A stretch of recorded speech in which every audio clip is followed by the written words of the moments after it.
জে-10সি আকাশে ভেসে বেড়ানো ভয়ঙ্কর শক্তিশালী এক ইস্পাতের শিকারী।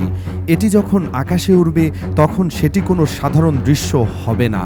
এটি হবে ক্ষমতার এক নতুন প্রদর্শনী, যার গতি ঘন্টায় 2600 কিলোমিটারেরও বেশি, অর্থাৎ শব্দের বেগের দ্বিগুণেরও বেশি। আর এই ইস্পাতের শিকারীটি এখন বাংলাদেশের হাতে চলে এসেছে। এই খবরটি এখন আর কোনো জল্পনা কল্পনার পর্যায়ে নেই, এটি চূড়ান্ত এক সিদ্ধান্ত। বাংলাদেশ এমন এক সামরিক শক্তি হাতে পেতে যাচ্ছে যা পুরো দক্ষিণ এশিয়ার ভারসাম্যকে নাড়িয়ে দিয়েছে। প্রায় $220 কোটি এই চুক্তিটি শুধু কিছু বিমান কেনা নয়, বরং এটি একটি সুস্পষ্ট ঘোষণা, অর্থাৎ এমন এক ঘোষণা যা বন্ধু এবং প্রতিপক্ষ উভয়কেই তাদের সামরিক কৌশল নতুন করে ভাবতে বাধ্য করছে। এই একটি সিদ্ধান্ত বাংলাদেশ বিমান বাহিনীর সম্পূর্ণ ইতিহাসকে নতুন করে লেখার ক্ষমতা রাখে। দীর্ঘদিন ধরে প্রযুক্তিগত দিক থেকে যে ধীর গতি ছিল, এই চুক্তি সেই খোলস থেকে বের হয়ে এক প্রজন্মগত পরিবর্তন ঘটাচ্ছে। এটিকে আক্ষরিক অর্থেই বিমান বাহিনীর জন্য একটি পুনর্জন্ম বলা যায়। তবে এই চোখ ধাঁধানো শক্তির আড়ালে এমন একটি ভয়ঙ্কর ফাঁক বা দুর্বলতা লুকিয়ে আছে যা হয়তো অনেকেও কল্পনাও করতে পারছে না। এই অবিশ্বাস্য ক্ষমতা বা গতি একই সাথে একটি লোমহর্ষক চ্যালেঞ্জ তৈরি করেছে। আর সেই চ্যালেঞ্জটি বিমানের ইঞ্জিনে নয়, বিমানের ককপিটে বসা পাইলটের দক্ষতার সাথে জড়িত।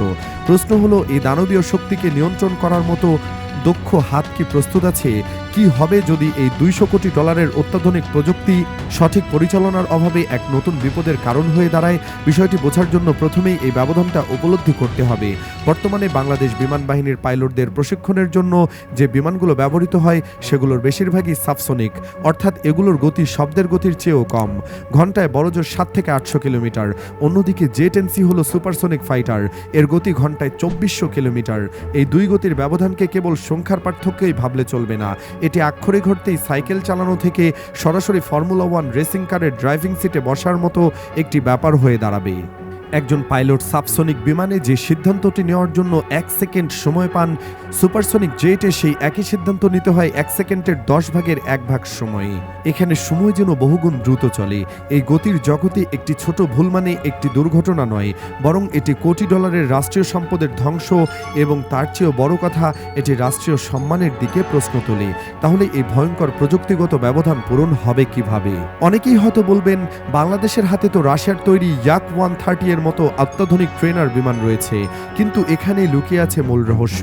ইয়াক-130 একটি চমৎকার প্রশিক্ষণ বিমান, কিন্তু সেটি রুশ প্রযুক্তির দর্শনে তৈরি। বাংলাদেশ যখন জে-10সি কিনছে তা সম্পূর্ণ ভিন্ন, অর্থাৎ চীনা প্রযুক্তির প্ল্যাটফর্ম। এটি চীনা যুদ্ধ বিমানের ককপিট, এর কন্ট্রোল সিস্টেম, এর সেন্সর এবং রাডার ব্যবস্থা সম্পূর্ণ আলাদাভাবে কাজ করে।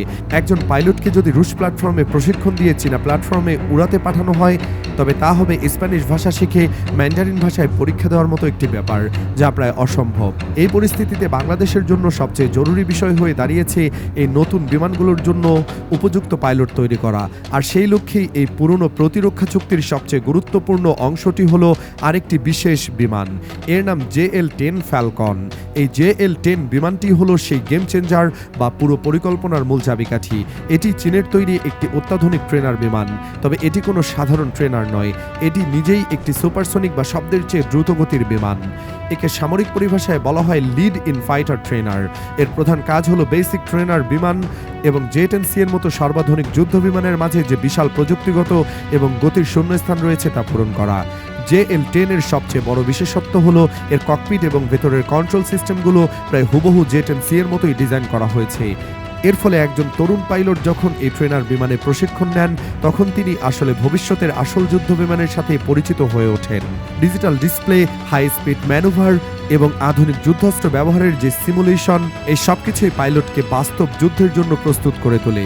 এর ফলে যখন পাইলট JL-10 এর প্রশিক্ষণ শেষ করে জে-10সি এর ককপিটে বসেন, তখন তার কাছে সবকিছুই পরিচিত মনে হয়। তার মস্তিষ্ক এবং হাত ইতোমধ্যেই সুপারসনিক গতির সাথে অভ্যস্ত হয়ে গেছে। তবে JL-10 এর চমক এখানেই শেষ নয়। এটি কেবল একটি প্রশিক্ষণ বিমান নয়, এর একটি দ্বৈত ভূমিকা রয়েছে, অর্থাৎ শান্তিকালীন সময়ে এটি পাইলটদের প্রশিক্ষণ দেবে, কিন্তু যুদ্ধের প্রয়োজনে এই বিমানটি নিজেই অস্ত্রসজ্জিত হয়ে একটি হালকা যুদ্ধ বিমানের ভূমিকা পালন করতে পারে। এর অর্থ হলো, যদি কখনো সংঘাত শুরু হয়, তবে বাংলাদেশের হাতে কেবল রিক্রুট জে-10সি থাকবে না, এর পাশাপাশি প্রশিক্ষণের জন্য রাখা JL-10 বিমানগুলো সরাসরি রণাঙ্গনে লড়াই করতে পারবে। এটি বিমান বাহিনীর মোট যুদ্ধ সক্ষমতাকে বহুগুণ বাড়িয়ে দেবে। এই নতুন বিমানগুলো কেনা এবং এর জন্য পাইলট তৈরির এক বিশাল আয়োজন আধুনিক যুদ্ধের একটি নতুন দর্শনকে সামনে নিয়ে আসে। 21 শতকের যুদ্ধ আর কেবল গতি বা অস্ত্রের শক্তির উপর নির্ভর করে না। এখনকার যুদ্ধ হলো তথ্যের যুদ্ধ, নেটওয়ার্কের যুদ্ধ। সামরিক পরিভাষায় একে বলে নেটওয়ার্ক কেন্দ্রিক যুদ্ধ বা কিল চেইন ইন্টিগ্রেশন। সহজ ভাষায় বলতে গেলে এর অর্থ হলো যুদ্ধক্ষেত্রে থাকা প্রতিটি বিমান, গ্রাউন্ড রাডার, কন্ট্রোল স্টেশন এবং মিসাইল ইউনিট একটি অদৃশ্য ডিজিটাল সুতোয় বাঁধা থাকবে। একজন পাইলট শুধু নিজের সামনে শত্রুই নয়, বরং শত শত কিলোমিটার দূরে থাকা অন্য ইউনিটের পাঠানো তথ্য মুহূর্তের মধ্যে তার ককপিটের স্ক্রিনে দেখতে পাবেন। হয়তো নিজের থাকা রাডারের শত্রুকে শনাক্ত করবে, আর সেই তথ্য পেয়ে আকাশে থাকা জেট-এনসি বিমানটি নিজে অদৃশ্য থেকেও বহু দূর থেকে মিসাইল ছুড়বে। JL-10 ট্রেনার বিমানটি অন্যতম প্রধান কাজ হলো পাইলটদের ঠিক এই কাজে পারদর্শী করে তোলা। কিভাবে শত্রুর রাডারকে ফাঁকি দিতে হয়, কিভাবে একাধিক বিমানের সাথে সমন্বয় করে আক্রমণ চালাতে হয় এবং কিভাবে 1 সেকেন্ডের মধ্যে সঠিক সিদ্ধান্ত নিতে হয়, এই সব কিছুই হবে প্রশিক্ষণের অংশ। এটি কেবল পাইলট তৈরি করবে না, বরং এটি একটি সম্পূর্ণ নতুন যুদ্ধ দর্শন তৈরি করবে। এখন প্রশ্ন হলো, বাংলাদেশের হঠাৎ এই বিশাল সামরিক আয়োজনের প্রয়োজন পড়ল কেন? বাংলাদেশ কি কোনো যুদ্ধে জড়াতে যাচ্ছে?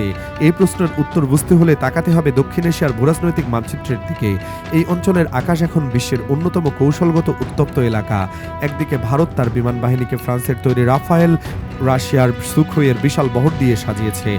অন্যদিকে পাকিস্তান ও চীনের সাথে যৌথভাবে তৈরি JF-17 ব্লক 3 এর মতো আধুনিক বিমান যুক্ত করেছে। এমন একটি জটিল পরিস্থিতিতে সামরিক শক্তিতে পিছিয়ে থাকার কোনো সুযোগ নেই। সামরিক বিশ্লেষকরা বলেন, এই যুগে যে দেশ আকাশে নিয়ন্ত্রণ হারায়, সে তার ভূমিতেও সার্বভৌমত্ব হারায়। বাংলাদেশের এই পদক্ষেপ কোনো দেশকে আক্রমণ করার জন্য নয়, বরং এটি একটি নতুন প্রতিরক্ষা নীতির বাস্তবায়ন। এই নীতিকে বলা হয় ডিটারেন্স বা প্রতিহতকরণ সক্ষমতা। ডিটারেন্স অর্থ খুব সহজ, নিজের সক্ষমতাকে এমন এক পর্যায়ে নিয়ে যাওয়া যাতে যে কোনো সম্ভাব্য শত্রু আক্রমণের আগে শতবার ভাবতে বাধ্য হয়। শত্রু যেন এটা বুঝতে পারে যে আক্রমণ করলে তার নিজের যে ক্ষতি হবে তার লাভের চেয়ে বহুগুণ বেশি হবে। জেট-এনসি এবং JL-10 এর এই সমন্বয় বাংলাদেশের সেই ডিটারেন্স সক্ষমতাকে আকাশে প্রতিষ্ঠিত করবে। এটি একটি স্পষ্ট বার্তা দেবে যে বাংলাদেশের আকাশ আর অরক্ষিত নয়। পাশাপাশি এই সিদ্ধান্তের আরও একটি গভীর কূটনৈতিক তাৎপর্য রয়েছে। প্রতিটি যুদ্ধবিমানই তার দেশের রাজনৈতিক পতাকা বহন করে। জেট-এনসি এর মতো একটি শীর্ষসারির প্রযুক্তি কেনার সিদ্ধান্ত প্রমাণ করে বাংলাদেশ এখন আর কোনো নির্দিষ্ট বলয়ের ওপর নির্ভরশীল নয়। অনেকে একে চীনের দিকে ঝুঁকে পড়া হিসেবে দেখলেও বিশ্লেষকরা একে বলছেন কৌশলগত স্বাধীনতা। এর অর্থ হলো বাংলাদেশ এখন তার নিজস্ব নিরাপত্তা এবং জাতীয় স্বার্থের ভিত্তিতেই সিদ্ধান্ত নেবে।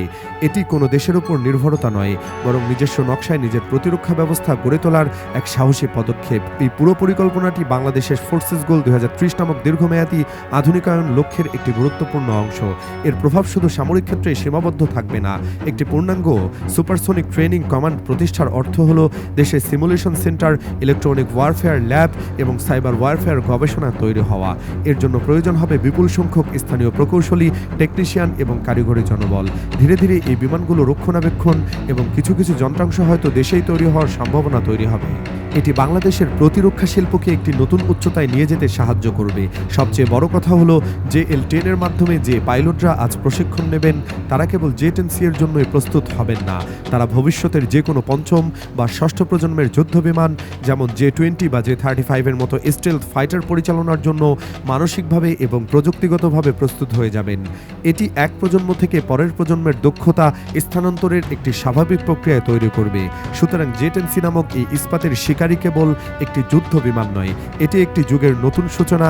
এটি এমন একটি ভবিষ্যতের বিনিয়োগ যেখানে প্রতিটি পাইলট, প্রতিটি প্রযুক্তি একটি বার্তা বহন করবে, আমরা স্বাধীন, আত্মবিশ্বাসী এবং আমরা আমাদের আকাশ নিজেরাই রক্ষা করতে প্রস্তুত। কারণ যুদ্ধবিমান আকাশে ওড়ে যুদ্ধের জন্য নয়, বরং যুদ্ধকে মাটি থেকে বহু দূরে সরিয়ে রাখার জন্যই তার বিচরণ। বাংলাদেশের এই নতুন প্রযুক্তি হয়তো হয়ে উঠবে এই অঞ্চলের দীর্ঘমেয়াদী শান্তির সবচেয়ে বড় নিশ্চয়তা।